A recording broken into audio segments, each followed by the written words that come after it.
नमस्कार, आज हम जानेंगे आर्टिकल 370 क्या होता है, क्यों लगातार कश्मीर में दंगे फसाद होते हैं, क्यों कश्मीर एक यूनियन टेरिटरी बन गया और क्यों रातों रात कश्मीरी पंडितों को अपना मुल्क छोड़ के बेघर होना पड़ा था। अभी तो फिलहाल आर्टिकल 370 को हटा दिया गया है, बिना कश्मीरियों को नोटिस किए कश्मीरी पॉलिटिशियन को अपने अपने घर में कैद रख के इंटरनेट सर्विस को डिस्कनेक्ट करके आर्टिकल 370 को हटा दिया गया है। खैर, हम जानेंगे आर्टिकल 370 के तहत कश्मीर को क्या क्या परेशानी झेलनी पड़ी थी। दोस्तों देखिए, आर्टिकल 370 को जानने के लिए हमें इतिहास के पन्नों पर नजर रखना पड़ेगा। अब आप जो सामने इस मैप को देख रहे हैं, ये है जम्मू एंड कश्मीर का मैप जो हम बचपन से देखते आ रहे हैं। पर असल में सिचुएशन कुछ ऐसा है कि कश्मीर का 3-4 पार्ट आ जाता है। जैसे ये वाला जो एरिया आप देख रहे हैं, ये भारत का ही हिस्सा है, पर पाकिस्तान ने इसे ऑक्यूपाई करके रखा है और नाम दे दिया है आज़ाद कश्मीर। तो भाई, तुम क्या आज़ाद करोगे कश्मीर को? तुम दूध मांगोगे, हम खीर देंगे। कश्मीर मांगोगे तो बेटा चीर देंगे। और सच में पाकिस्तान को भारत के वीर जवानों ने चीर के रख दिया है। खैर, उसके बारे में हम किसी और वीडियो में डिस्कस करेंगे। फिलहाल अभी चलते हैं 370 के मुद्दा की तरफ। अब ये वाला जो पार्ट देख रहे हैं, ये है अक्साई चीन, जो झोउ इनलाइन ने 1962 में चाइना में कब्जा कर लिया था। अब आते हैं मुद्दे पे। कहानी का शुरुआत होता है 1947 से। देखिए दोस्तों, 1947 से पहले भी राजा महाराजाओं ने कश्मीर को अपना लर्निंग सेंटर के हिसाब से मानते थे। फिर दूसरे चैप्टर में इस्लाम का राज चला, मुस्लिम इन्वेंशन हुआ और फिर तीसरे चैप्टर में ब्रिटिश आ गए। अब ब्रिटिश वालों ने क्या किया, 1846 में ट्रीटी ऑफ अमृतसर के तहत राजा गुलाब सिंह को कश्मीर संभालने का अधिकार दिया। देख रहे हैं यहाँ पे, अपने ही देश में विदेशी आके देशियों को अधिकार दे रहे हैं। फिर आ गए हरि सिंह। हरि सिंह का इंटेंशन कुछ ऐसा था कि वो चाहते थे कश्मीर पूरा आज़ाद हो जाए। अब कश्मीर की अहमियत को समझिए। देखिए, कश्मीर की खूबसूरती को क्या ही मैं लबों से बयां करूं। आप लोग मेरे वीडियोस भी देख सकते हैं, जो कश्मीर ब्लॉग्स मैंने जो कश्मीर विजिट किया था, वहाँ पे जो लैंडस्केप्स है बड़े गजब की है, बड़े रोमांचक है। तो वो मेरे वीडियोस में अवेलेबल है, आप जाके वहाँ पे मेरे कश्मीर ब्लॉग्स देख सकते हैं। स्वर्ग माना जाता है कश्मीर को। अब दुनिया में ऐसा कोई शख्स मौजूद नहीं है जो कश्मीर की खूबसूरती से बेखबर हो। तो देखिए दोस्तों, कश्मीर की अगर रिलीजन की बात करें तो मुस्लिम की मेजॉरिटी थी, अभी भी है, और हिंदू की माइनॉरिटी थी।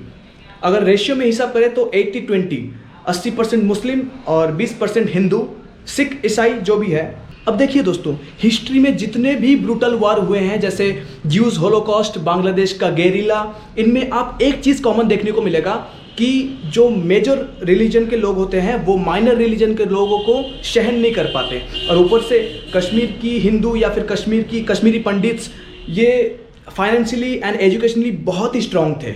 इन्हीं पंडितों में से highly well ranked teachers, officer, मतलब अच्छे रैंक पे थे। अब ये बात मेजॉरिटी मुस्लिम को सहन नहीं हुआ। अब इसी बीच इन मुसलमानों को हक दिलाने, मतलब हक तो उन्हें दिलाया जाता है जो मजबूर हो बेचारा, पर ये सहन नहीं हो पाना कहाँ की मजबूरी है भाई। खैर, तो इन मेजॉरिटी मुस्लिम को हक दिलाने जो एक आदमी सामने आए, वो थे शेख अब्दुल्ला। जी हाँ, शेख अब्दुल्ला। अब शेख अब्दुल्ला की 3 पीढ़ी आगे चलकर कश्मीर को रूल किया, जैसे शेख अब्दुल्ला, फारूक अब्दुल्ला और उमर अब्दुल्ला।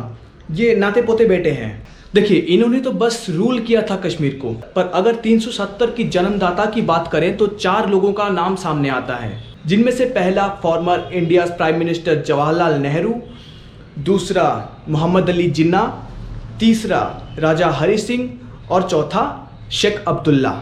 अब शेख अब्दुल्ला की जो पार्टी थी कश्मीर कॉन्फ्रेंस, वो चाहती थी कि मुस्लिम को टॉप पे रखा जाए, मतलब मुस्लिम को ज़्यादा राइट्स मिले। और फिर एक दिन क्या हुआ, भारत आज़ाद हो गया।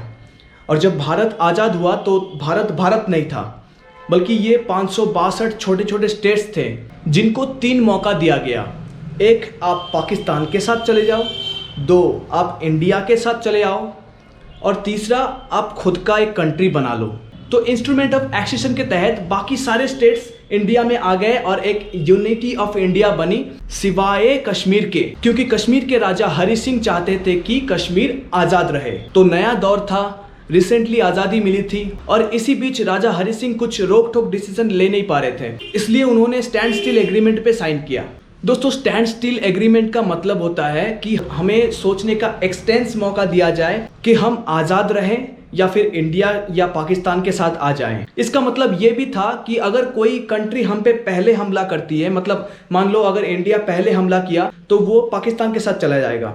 अगर पाकिस्तान वालों ने पहले हमला किया तो वो इंडिया वालों के साथ चले आएंगे। अब पाकिस्तान की नीयत को तो आप जानते ही हो, ये सोचते हैं कि आतंकवाद से हम पूरी दुनिया को जीत लेंगे। इनके उधर अगर वोट प्रार्थी चिल्ला चिल्ला के बोले ना कि आप मुझे वोट दीजिए, मैं आपको सड़क बना दूंगा, इंटरनेशनल एयरपोर्ट बना दूंगा, पाइपलाइन बिछा दूंगा, तो एक भी वोट नहीं आएगा। हाँ, अगर आप लैंडमाइन की बात करें, लैंडमाइन बिछा दूंगा तो आपकी झोली में एक दो वोट आ सकता है, बिकॉज एजुकेशन कम, आतंकवाद एजुकेशन ज्यादा चलता है वहां पे। पर कोई अगर प्रार्थी कहेगा कि हमें वोट दीजिए, हम आपको कश्मीर दिलाएंगे, तो सारे वोट उनके झोली में आ जाएगा। अब एक कश्मीर क्या दिलाओगे, जितना है तुम्हारे पास उतना ही संभाला नहीं जाता तुमसे। जो बांग्लादेश था उससे हाथ धो बैठे और कश्मीर चाहिए, कश्मीर चाहिए।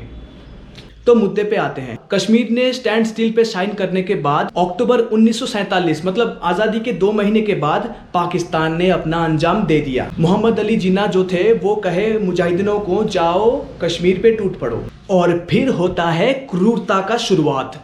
कैसे कैसे पाशविक अत्याचार, रेप, मर्डर्स, लोगों का घर जला दिया गया था। आप अगर इसकी हिस्ट्री पढ़ोगे ना तो आपकी रूह कांप जाएगी। फिर राजा हरि सिंह नेहरू जी से मदद मांगने आ गए।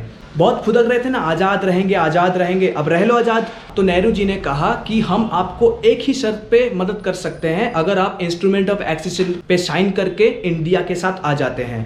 तो राजा हरि सिंह इन पे राजी हो गए और सरदार वल्लभ भाई पटेल जो थे वो तुरंत इंडियन आर्मी को कश्मीर पे तैनात किया। इंडियन आर्मी मुजाहिदीनों को पराजय तो दिलाया था, पर कुछ हिस्सा जो था वो पाकिस्तान ने अपने कब्जे में ले लिया था। भारत अगर चाहता तो अपना हिस्सा वापस ले सकता था, पर इससे पहले भीमराव अंबेडकर और सरदार वल्लभ भाई पटेल को गुमराह रखते हुए जवाहरलाल नेहरू कश्मीर मुद्दे को ले चले गए यूएनओ में। यूएनओ का मतलब होता है यूनाइटेड नेशन ऑर्गेनाइजेशन। जैसे हमारे यहाँ सुप्रीम कोर्ट होता है ना, ये बिल्कुल ठीक इसी तरह पूरे देशों का सुप्रीम कोर्ट।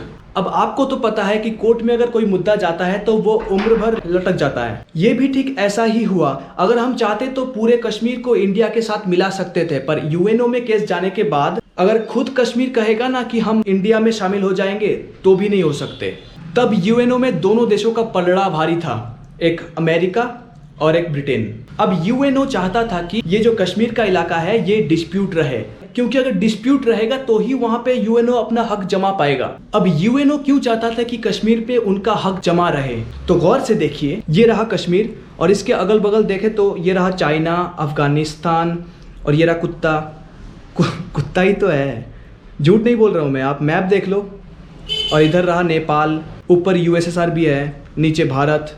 तो यूएनओ ने दोनों देशों को कहा कि आप बॉर्डर को डिमिलिटराइज कीजिए, कश्मीर के जनता पे छोड़ दीजिए कि वो क्या चाहते हैं, उनमें वोट करवा दीजिए कि वो किसके साथ जाना चाहते हैं या फिर वो आज़ाद रहना चाहते हैं। तो यूएनओ ने सोचा कि ये जो टेरिटरी है ये बहुत सारे देशों के साथ अपना बॉर्डर शेयर करती है। तो पाकिस्तान और इंडिया दोनों ही नाराज अपने अपने बॉर्डर से आर्मी हटाने को, क्योंकि दोनों का बयान ये था कि अगर हम पहले आर्मी हटा लेंगे तो अगेंस्ट वाला कंट्री हम पे कब्जा कर लेगा। ये यूएनओ की एक सोची समझी साजिश थी ताकि कश्मीर डिस्प्यूट रहे। तो इंडिया गवर्नमेंट ने एलओसी बना दिया और सीज फायर एग्रीमेंट पे साइन कर दिया। एलओसी का मतलब होता है लाइन ऑफ कंट्रोल। अब सीज फायर का मतलब ये होता है कि एक समझौता कि दोनों देश आपस में ना लड़े। अब पाकिस्तान को कोई कानून, कोई लॉ थोड़ी ना समझा पाएगा। वो रात के अंधेरे में, सर्दियों में पीठ पीछे वार करते हैं, जैसे लोंगेवाला हो गया, कारगिल हो गया। इनका खुद का जीडीपी नीचे गिरा हुआ है, पर ये पूरे इंडिया के मुसलमानों को हक दिलाने की सोच रहे हैं। जी हाँ, ये चाइना के कर्जों पे पूरा डूबा हुआ है। चाइना अगर कहेगा उठ तो उठता है, बैठ तो बैठता है, पूरा गुलाम बना के रखा है इसे। इनको उइघुर मुसलमानों पे हुए अत्याचार नजर नहीं आता, पर कश्मीर के मुसलमानों को हक दिलाएंगे, कश्मीर चाहिए। तो ये था कश्मीर की कहानी। अब शुरू होता है 370 की कहानी। दोस्तों, मुझे पता है कि मैंने आपके बहुत समय ले लिए है, पर जरा सोचिए, कोई मूवी अगर आप सेकेंड हाफ से देख रहे होते हो तो उसको आप थोड़ी ना समझ पाओगे। तो इसलिए 370 को समझने के लिए आपको कश्मीर की इतिहास को जानना पड़ेगा पहले। तो आर्टिकल 370 को समझने के लिए उसकी हिस्ट्री बहुत मायने रखता है। तो एट लास्ट 1949 में जवाहरलाल नेहरू और शेख अब्दुल्ला ने मिलकर डॉक्टर अंबेडकर को आर्टिकल 370 को ड्राफ्ट करने के लिए बोला गया था, पर डॉक्टर अंबेडकर ने इसको साफ साफ इनकार कर दिया था। तब जाके जवाहरलाल नेहरू के खुद के कैबिनेट के एक मेंबर एन गोपालस्वामी अयंगर से ये ड्राफ्ट बनाया गया। आर्टिकल 370 का ड्राफ्ट जो बनाए थे उनका नाम था एन गोपालस्वामी अयंगर। आर्टिकल 370 का कानून क्या था? देखिए दोस्तों, इंडियन कॉन्स्टिट्यूशन के पार्ट 21 पे ये आर्टिकल 370 था। देखिए दोस्तों, आर्टिकल 370 के चलते जम्मू एंड कश्मीर को पूरी आज़ादी मिलती है और भारत के लगभग सारे कानून से कश्मीर आज़ाद होता है। मतलब देखिए, कश्मीर रहता तो इंडिया के अंदर है, पर वो अपना कानून खुद बनाएगा, वो अपना कॉन्स्टिट्यूशन खुद बनाएगा। और वो कॉन्स्टिट्यूशन कुछ ऐसा था कि भारत के आज़ादी के बाद अगर कोई भारतीय कश्मीर जाना चाहता था तो उसके लिए उसको परमिशन की ज़रूरत होती। अब हाल कुछ इतना बदतर था कि 1965 से पहले जो कश्मीर को लीड करते थे उन्हें प्राइम मिनिस्टर कहा जाता था। सोच रहे हैं आप, गवर्नर को सदर रियासत कहा जाता था। मतलब कश्मीर ने सोच ही लिया था कि हम पूरे आज़ाद हैं। तो आर्टिकल 370 के चलते इंडिया के पास कश्मीर का बस 3 पावर था। तो ध्यान से सुनिए वो कौन कौन से पावर थे जो इंडिया के पास था। पहला डिफेंस, दूसरा फॉरेन अफेयर्स, तीसरा टेलीकम्युनिकेशन। इन 3 राइट्स के अलावा इंडिया कश्मीर की कोई भी मुद्दे पे हस्तक्षेप नहीं कर पाएगा। इसी में ही आर्टिकल 35A आता है जो कश्मीरी सिटीजनशिप को और भी पावरफुल बनाता है, पर उसके बारे में हम किसी और वीडियो में बात करेंगे। खैर, अभी 370 को और करीब से जानते हैं, जिसके चलते कश्मीर में हमेशा दंगे होते हैं। देखिए, 370 ये कहता है कि भारत का कानून कश्मीर में लागू नहीं होगा, सुप्रीम कोर्ट का ऑर्डर कश्मीर में वैलिड नहीं होगा, कश्मीरी सिटीजन के अलावा कोई वहाँ पे प्रॉपर्टीज नहीं खरीद सकते। और सबसे हैरान करने वाली बात यह है कि कश्मीर के लोग दोनों देशों के सिटीजनशिप का फायदा उठाते हैं। जैसे एक हुआ कश्मीर, एक हुआ इंडिया। आप में से बहुत कम लोग ही जानते होंगे कि कश्मीर का खुद का फ्लैग है। जी हाँ, कश्मीर हैव ओन फ्लैग। और एक बात, अगर कोई कश्मीरी लड़की कोई इंडियन से शादी करे तो वो अपनी कश्मीरी सिटीजनशिप को लॉस करती हैं, पर अगर कोई कश्मीरी लड़की अगर पाकिस्तानी से शादी करे तो वो अपनी कश्मीरी सिटीजनशिप को लॉस नहीं करती। और ये कभी हुआ ही नहीं कि कोई कश्मीरी पाकिस्तानी से शादी कर ले। ये आर्टिकल 370 एक टेम्पररी प्रोविज़न है जिसको कभी भी हटाया जा सकता है। खैर, ये 370 तो अब हट ही गया है, उसका वीडियो भी मैं बना दूंगा। और इन टेम्पररी दिनों में कश्मीर अपना खुद का फ्लैग बना लिया था। कश्मीर की ऑफिशियल लैंग्वेज है कोशूर एंड उर्दू। मतलब ये आर्टिकल 370 कश्मीर को इंडिया का एक स्टेट होते हुए भी एक कंट्री होने का मर्यादा देता है। अब इस 370 के चलते एडवांटेजेस क्या मिलती है देखिए। लेजिस्लेटिव असेंबली को 6 साल का टर्म्स मिलता है और पार्लियामेंट के लॉज यहाँ पे लिमिटेड है। और जबकि यहाँ भारत का कानून काम नहीं करता तो पब्लिक के पास राइट्स होती है, क्योंकि कश्मीर का स्टेट फंडामेंटल राइट्स भी तो नहीं है। अब कश्मीरी पब्लिक के राइट्स पे ध्यान दीजिए। देखिए, यहाँ कोई आउटसाइडर लैंड या प्रॉपर्टीज नहीं खरीद सकता, तो पॉपुलेशन भी कम है यहाँ पे, क्योंकि अगर आउटसाइडर लैंड नहीं खरीद सकता तो मकान कैसे बनाएगा और रहेगा कहाँ। और इसके चलते कश्मीर टूरिज्म से जितनी भी आय होती है, मतलब इनकम होती है, वो पूरी तरह से कश्मीर के पास रहता है, मतलब कश्मीर के पब्लिक के पास रहता है। हम में से कुछ लोग ऐसे नहीं होते जिसके पास ब्लैक मनी पड़ा हो और वो कहे गोवा बीच के साइड जाके एक बड़ा सा होटल खरीद ले, बहुत मुनाफा होगा। पर यहाँ ऐसा नहीं होगा, क्योंकि ये राइट्स बस यहाँ के लोकल के पास है। और पॉपुलेशन कमेगा तो पॉल्यूशन भी कमेगा। अब आते हैं इसके डिसएडवांटेजेस पे। देखिए, कश्मीर में आर्टिकल 370 के चलते एडवांटेजेस और डिसएडवांटेज को अगर रेशियो में देखें तो 10 to 90% हो जाएगा। मतलब 10% एडवांटेजेस और 90% डिसएडवांटेजेस मिल जाएगा आपको। क्योंकि देखिए, जबकि यहाँ पे सेंट्रल का पावर नहीं चलता तो यहाँ पे बड़े बड़े हॉस्पिटल्स, बड़े बड़े यूनिवर्सिटीज, बड़े बड़े प्रोजेक्ट्स नहीं है। क्राइम्स की अगर बात करें तो क्राइम्स तो कम है यहाँ पे, मतलब चोरी चमारी, गुंडागर्दी, ये सब तो कम है यहाँ पे। पर आतंकवाद, टेररिज्म, उसकी तो बात आप पूछो ही मत। मुझे लगता है कि मुझे इसके बारे में कुछ आपको खुल के बोलना नहीं पड़ेगा, क्योंकि कश्मीर के जो अलगाववादी नेता है, मतलब सेपरेटिस्ट है, वो आज भी चाहते हैं कि कश्मीर आज़ाद रहे।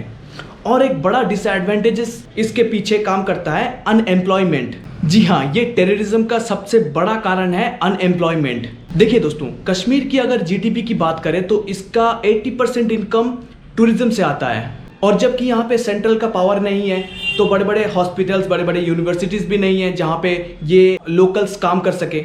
देखिए, अगर हॉस्पिटल होगा तो वहाँ पे नर्स काम करेगी, अगर नहीं होगा तो कहाँ काम करेगी। और इसी अनएम्प्लॉयमेंट का फ़ायदा उठा के सरहद पार का पाकिस्तान और ये अलगाववादी नेता दोनों मिलके कश्मीर के छोटे छोटे बच्चों के हाथों में बंदूकें थमा देती है। जिन हाथों में खिलौने अच्छे लगते हैं उन हाथों में रिवॉल्वर लेके जाने लिया जा रहा है। आपको पता है, खुले में रिवॉल्वर लेके घूमते हैं। अब जब कानून ही नहीं तो डर किस बात की। पर चीजें धीरे धीरे कंट्रोल पे आ रही है। आपको पता है 2014 में आई film Shahid Kapoor starrer Haider movie में एक कश्मीरी बच्चा जिसने एक गाना का रोल प्ले किया था, जिस गाने का बोल था, अरे आओ ना जान गई जहान गया सो जाओ। जी हाँ, इसी ही गाने को गुनगुनाते हुए उसमें दिखाया गया है कि वो बच्चा खुद ही कब्र खोलता है और उस कब्र में खुद ही सो जाता है। बच्चे का नाम था शाकिब बिलाल और वही बच्चा फ्यूचर में आतंकवाद को अपना लिया था और इंडियन आर्मी के एनकाउंटर पे मारा गया। ऐसे बहुत सारे डिसएडवांटेजेस हैं आर्टिकल 370 के। खैर, वीडियो बहुत लंबा हो चुका है और मुझे ये उम्मीद है कि आप लोग आर्टिकल 370 को अच्छी तरह से जान पाए हैं। और अगर आपको ये वीडियो अच्छा लगता हो तो लाइक मत कीजिए, शेयर कीजिए ताकि और लोग जान सकें। मिलते हैं अगली वीडियो में, तब तक सतर्क रहे, आबाद रहे। जय हिंद।